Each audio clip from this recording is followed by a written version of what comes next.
Hello दोस्तों, मुझे उम्मीद है कि आप सभी अच्छे होंगे। दोस्तों, क्या आपको पता है कि संघर्ष का हमारी जिंदगी में बहुत बड़ा रोल प्ले होता है और कुछ लोग संघर्ष ही नहीं करते क्योंकि संघर्ष ही हमारे अंदर कुछ गुण पैदा करता है और वो गुण तभी आते हैं जो जब हम संघर्ष करते हैं और वही गुण हमें सफलता की ओर ले जाते हैं। तो आज हम यही चीज एक कहानी से समझेंगे। एक बार क्या हुआ, एक किसान भगवान से बड़ा नाराज हुआ क्योंकि कभी बाढ़ आ जाती थी, कभी सूखा पड़ जाता था, कभी धूप तेज हो जाती थी, कभी ओले पड़ जाते थे।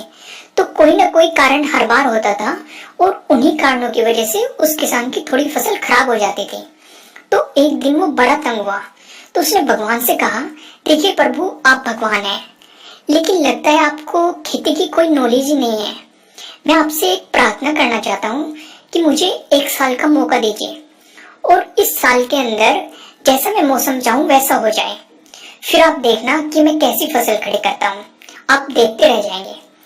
तो भगवान पहले तो मुस्कुराए, फिर उन्होंने कहा, ठीक है, इस साल जैसा तुम चाहोगे मैं वैसा मौसम कर दूंगा, मैं कोई दखल नहीं दूंगा, बस मुझे बता देना। तो किसान ने कहा, ठीक है। तो किसान ने गेहूं की फसल उगाई और उसने जब धूप चाही तब धूप आ गई, जब उसने पानी चाहा तब पानी मिल गया। और उसने क्या किया, जो तेज धूप थी, ओले थे, बाढ़ थे, आंधी थी, उन्हें आने ही नहीं दिया।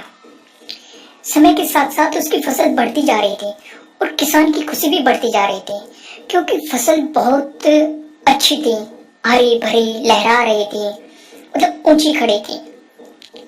तो किसान मन ही मन सोच रहा था कि अब भगवान को पता चलेगा कि फसल कैसी होती है और भगवान मेरी फसल देखते ही रह जाएंगे, बेकार ही, मतलब इतने वर्षों से हमें परेशान कर रहे थे।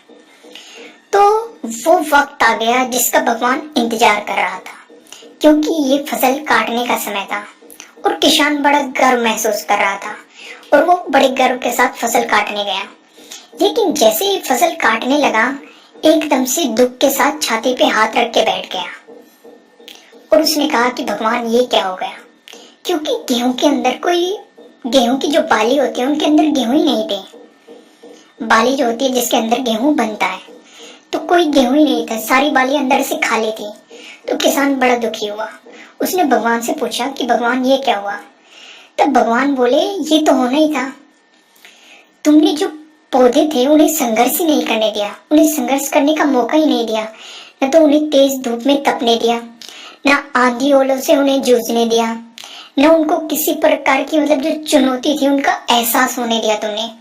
तो इसलिए सब पौधे अंदर से खोखले रह गए क्योंकि जब आंधी आती है, तेज बारिश होती है, ओले गिरते हैं, तब पौधे अपने बल से ही खड़े होते हैं। वो अपना अस्तित्व बचाने के लिए संघर्ष करते हैं और इस संघर्ष से जो बल पैदा होता है उसी से उन्हें शक्ति मिलती है, ऊर्जा मिलती है और वो उन्हीं के कारण बीज बनते हैं, वो गेहूं बनते हैं। जैसे मैं आपको दोस्तों यहाँ पे एक और एग्जांपल बताता हूँ। जैसे सोना है, सोने को भी जब कुंदन बनाते हैं तो उसे आग में तपाते हैं, हथौड़ी से पीटते हैं और उसे गलाते भी हैं, पिघलाते भी हैं, मतलब उसे बहुत सारी चुनौतियों से गुजरना पड़ता है, तभी वो इतना अच्छा बन पाता है, इतना आकर्षित बन पाता है और इतना अनमोल बन पाता है।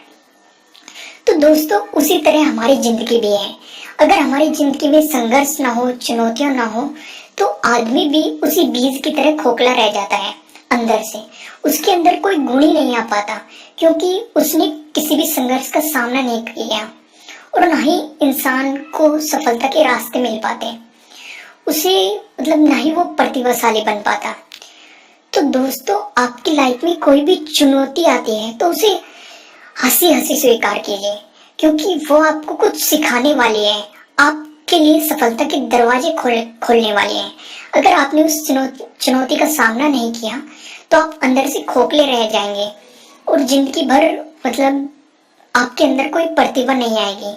तो संघर्ष का हंसी खुशी, हर चुनौतियों का हंसी खुशी सामना कीजिए क्योंकि वो आपका कोई नुकसान नहीं करने वाली, वो आपको कुछ सिखाने वाली है जो आपके लिए काम आएगा सफलता को प्राप्त करने के लिए।